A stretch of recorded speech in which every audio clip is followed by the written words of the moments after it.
Imagine being ridiculed on a regular basis, laughed at, chased, beaten. That is the reality many transgender people face, and in some cases they are killed simply for being who they are.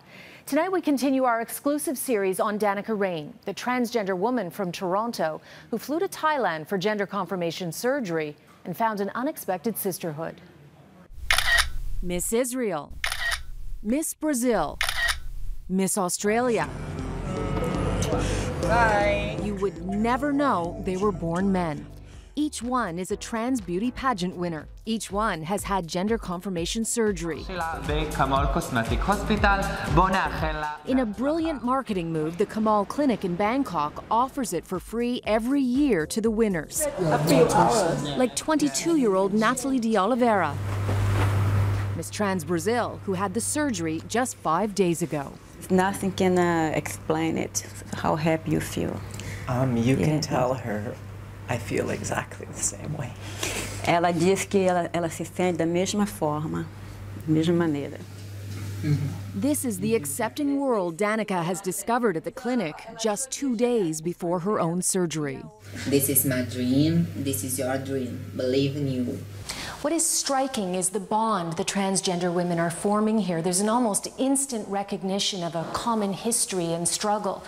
The one thing that I'm hearing the most from them, though, is their desire, longing really, to be accepted by society. This is your moment. Yes, this is my moment. The moment you wake up and you will see dream come true. Andrea Jacka-Smith, Miss Trans Australia, had the surgery in July. She's been married to a man for almost 2 years. Everyone has been so kind. They call themselves trans sisters. To truly understand this sisterhood, consider what they face at home.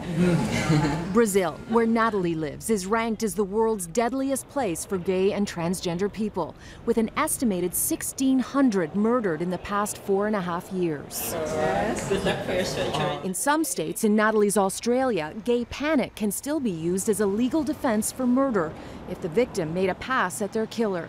Look at her Facebook post November 30th. Sometimes I smile to hide sadness. Transgender life. I think everyone faces discriminations.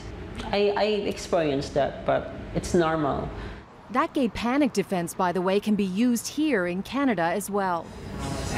They all live with the fear they will be attacked for who they are. It's happened to Danica, even in her own home. Some people broke into my apartment to beat me up.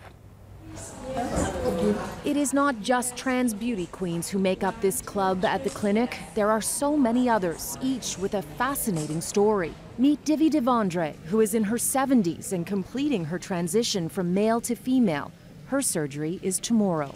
I've arrived at the time of my life that I've stopped lying and I've become who I am. It's been a long journey to get here. Coming out as the trans kid? Oh, God, no. And then there's 21-year-old Kai Boggart, who is transitioning from female to male. 2 years ago, his story went viral when his mother put a tongue-in-cheek retraction notice in the birth section, saying, "In 1995, we announced the arrival of our Sprocket as our daughter. He informs us we were mistaken. Oops, our bad." Yesterday, Kai had a double mastectomy. I saw my breasts as tumours, benign obviously, because they weren't cancerous, but I saw them as tumours, lumps that shouldn't be there. Now, there is so much more to tell you about Kai and Divi. They were absolutely fascinating. So I wrote up stories, individual stories on each of them with video, and that's on citynews.ca, and you can find it there.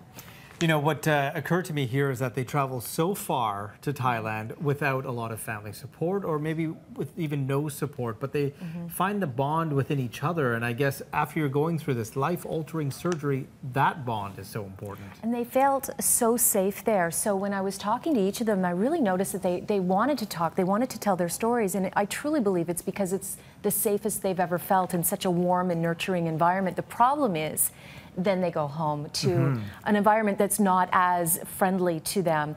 I was speaking on the phone with Kai just the other day via Facebook, and he was telling me, you know, it's kind of hard to come home. I miss these people. I miss that warmth and nurturing environment. All right. Thank you, Sin.